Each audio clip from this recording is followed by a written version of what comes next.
Horizon hospital विश्व स्तरीय multi speciality hospital अब रायपुर के हृदय स्थल में उपलब्ध। जटिल ऑपरेशन, क्रिटिकल केयर व आधुनिक इमरजेंसी सेवाएं, आपकी हर बीमारी का संपूर्ण इलाज। Horizon hospital, जलविहार colony, Katotala, Raipur. नमस्कार, मैं हूं काजल साहू और आप देख रहे हैं मीडिया 24 न्यूज।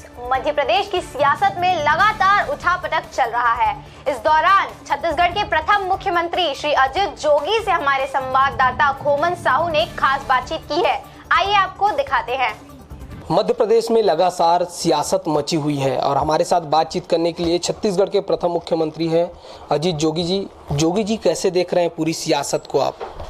देखिए, मध्य प्रदेश में जो घटनाक्रम चल रहा है अब तो सुप्रीम कोर्ट के पास पहुंच गया और जो सुप्रीम कोर्ट का पुराना इतिहास है, जैसे बोम्मई प्रकरण में उन्होंने पहला लंबा जजमेंट इस बारे में दिया था, दल बदल के बारे में।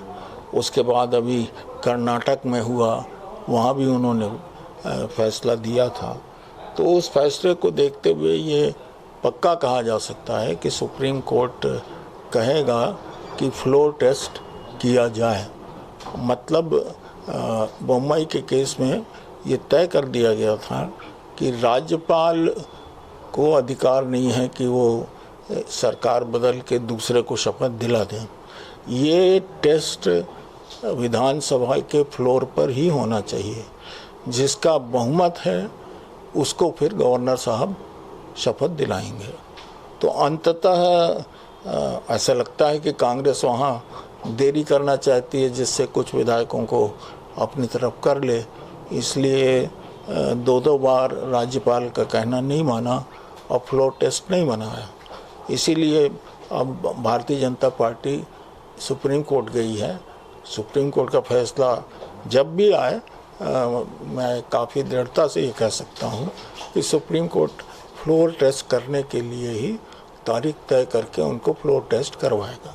लेकिन क्या सर, लगातार जो है सत्ता पाने के लिए जो पार्टियां हैं, लगातार तमाम तरह के संविधान के जो नियम है उनको कुचलने का प्रयास किया। महाराष्ट्र में भी देखे, अब मध्य प्रदेश में भी देखने को मिल रहा है। लगातार नया तरीके से सत्ता पाने के लिए सियासत कर रही है पार्टियां। देखिए, इसी को रोकने के लिए 1985 में राहुल गांधी ने दल बदल कानून बनाया था। बाद में उसमें संशोधन भी हुआ, पर लोगों ने रास्ता निकाल लिया। दल बदल कानून का अब कोई अर्थ ही नहीं रह गया। 10-12 एमएलए भी अगर चाहें तो सरकार बदल सकते हैं, जबकि दल बदल कानून में यह है कि 2/3 एमएलए अगर किसी पार्टी के बगावत करें और अपनी नई पार्टी बनाएं तो वो वैधानिक रहेगा।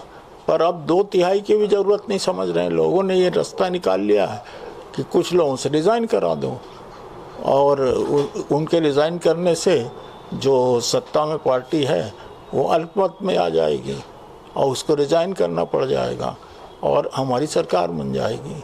तो मेरा ये मानना है कि दल बदल कानून केवल हमारे देश को छोड़ के 2 अन्य देशों में है, अन्य किसी देश में नहीं है।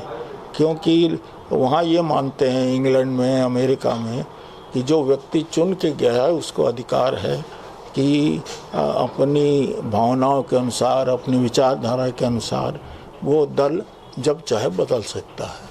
तो सर, लेकिन जे सिंधिया अभी बीजेपी में गए हैं, क्या लगता है कितना सही किए उन्होंने पार्टी छोड़कर? देखिए, अब ये तो उनका व्यक्तिगत फैसला है और बहुत समझदार और बड़े विद्वान नेता हैं। अमेरिका में उन्होंने पढ़ाई की है। अमेरिका की जो आईवी लीग, मतलब जो 5 दुनिया की सबसे श्रेष्ठ यूनिवर्सिटीज़ हैं, उनमें से 2 में उन्होंने पढ़ाई की है, तो और अच्छे नंबर भी प्राप्त किए हैं। तो एक विद्वान व्यक्ति हैं और हिरासत में उनको इतनी बड़ी हिरासत मिली है कि विरासत में जो पुराना ग्वालियर राज्य था वहाँ सब जगह उनका असर है। तो जो भी फैसला उन्होंने किया है बहुत सोच समझ कर किया होगा और अपने भविष्य को देखते हुए किया होगा, क्योंकि अभी उनकी उम्र तो केवल 50 वर्ष हुई है। सक्रिय राजनीति के लिए 25-30 साल बचे हुए हैं। तो उन्होंने जो फैसला किया है बहुत सोच समझ कर किया होगा और मैं ऐसा मुझे कोई अधिकार नहीं है कि मैं कहूँ कि गलत फैसला किया है। सोच समझ कर किया होगा। विद्वान व्यक्ति हैं और बड़े परिवार से हैं, तो मैं ये नहीं कहना चाहूँगा कि उन्होंने कुछ गलत किया। उनकी भी कोई व्यवस्थाएं, मजबूरियां रही होंगी, उनका भी कोई अपने भविष्य को देखकर उन्होंने तय किया होगा। तो जो फैसला उन्होंने किया है वो उनका फैसला है, उस पर हम लोगों को कोई ना तो अनुकूल टिप्पणी करना चाहिए ना प्रतिकूल टिप्पणी करना चाहिए। सर, मेरा लास्ट सवाल है, अब क्या लगता है, आप मध्य प्रदेश राजनीति को बहुत नज़दीक से जानते हैं, क्या लग रहा है अब किनकी सरकार बनने वाली है मध्य प्रदेश में? देखिए, अंदाज लगाने की बात है कि अगर 2 बार कमलनाथ जी ने फ्लोर टेस्ट से इनकार किया, इसका मतलब उनके पास बहुमत नहीं है।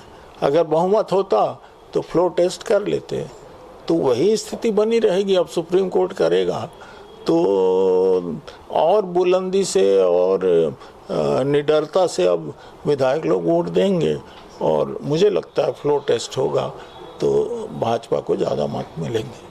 Thank you sir. तो ये थे अजीत जोगी जी, जिनका साफ तौर पर कहना है कि मध्य प्रदेश में निश्चित तौर पर आने वाले दिनों में बीजेपी की सरकार बनेगी। बहरहाल आप देखना होगी कि सुप्रीम कोर्ट का क्या कुछ फैसला आता है। कैमरा पर्सन गोपी साहू के साथ मैं खोमन साहू, मीडिया 24 न्यूज़, रायपुर, छत्तीसगढ़।